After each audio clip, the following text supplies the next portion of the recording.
Овде во Свети Николе продолжуваме со посетите и средбите со граѓаните, но и со нормално апартиските средби.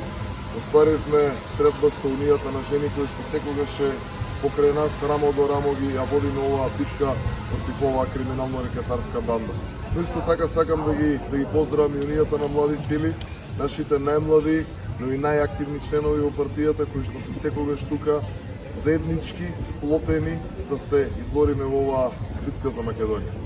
Она што сакам да го соопштам, што веќе го разговаравме и со членките на Унијата на жени, она што планираме како ВМРО-ДПМН во следните 4 години, предводејќи ја владата, да го направиме во однос на родовата еднаквост и затоа најавуваме дека 40% од владата, односно од членовите на новата влада предводена од ВМРО-ДПМН ќе бидат жени.